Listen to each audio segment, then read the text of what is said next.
off the episode also talking about hockey, surprisingly. And I'm going to come to the defense of my buddy Jim Benning. Jim Benning been coming under a lot of heat. I thought we were going to talk about it today, about the contract that he signed for Tanner Pearson. I'm going to defend Jim Benning, though, because you probably think I'm going to bash on him because it wasn't the greatest signing. Can we all agree that not all success is created equal? Like, you know, the trust fund kid versus the kid from a low-income single-parent family.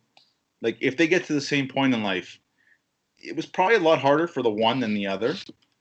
Okay? The reason I bring this up is because when Jim Benning took over the Canucks, this was a team that had about 10 years of success. Was 10 years a top team, maybe a top 5 team. And then they got really old really fast. And they had 2 great goalies, and they turned into one good player in Bo Horvat. And when Jim Benning got there, he basically had Bo Horvat and an old core. Not only were the cupboards bare, but the fridge was empty. When he took over, there was nothing there. Nothing coming. Now, we look at them today, a mere 4 or 5 years later. They have Bo, who's on maybe the most team-friendly contract in the league. Pedersen, Hughes, Demko, Besser, Miller, Podkolzin coming, Hoglander, and nobody making $6 million a year. Some of the contracts are bad he signed, no question. But there was nobody else to sign. Who cares? If it's not your money, I don't care if he spends it. Tanner Pearson was signed for a little bit too much. 3 years and $3 million. What was he worth? $2 million? Wow, he went $1 million too much for a guy that maybe is really liked in the dressing room. Maybe he brings something more than hockey. Maybe he was just really productive all year. Maybe he just liked him. I just hate that Canuck fans are saying fire Jim Benning when, can we not remember 4 years ago this team was a disaster, maybe one of the worst teams in the league. Like, imagine Pittsburgh without Crosby and Malkin. That kind of prospect pool, nothing coming. Now they have top prospects. Everybody signed. And I have a crazy theory. Maybe he's trying to get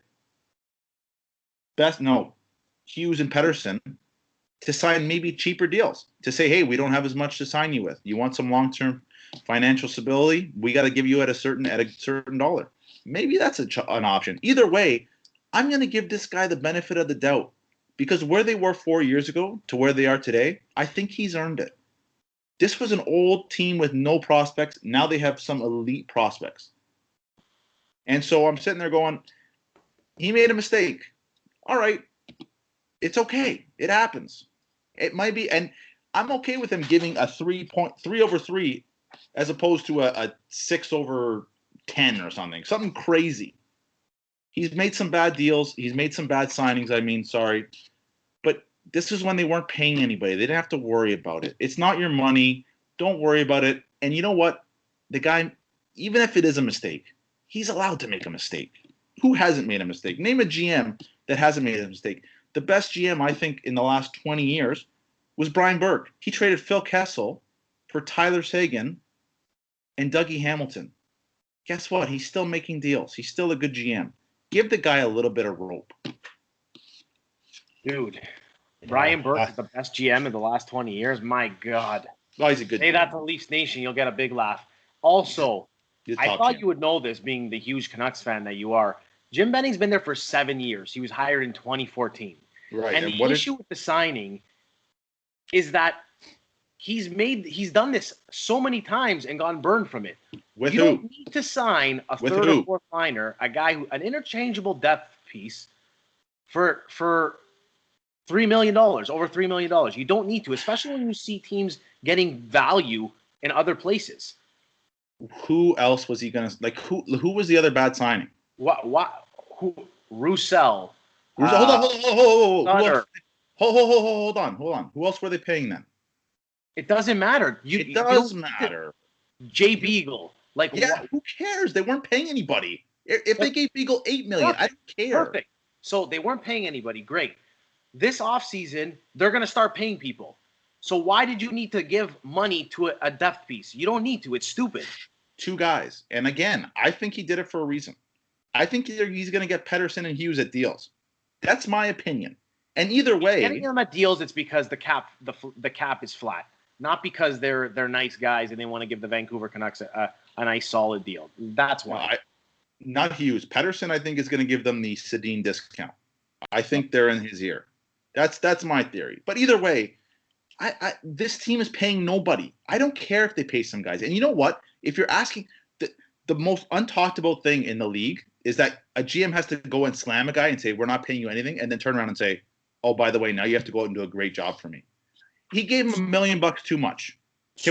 What do you think he's worth? I think he's worth $2 million a year.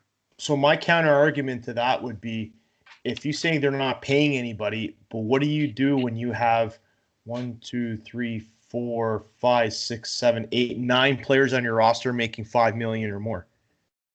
That's half your cap. You're fine.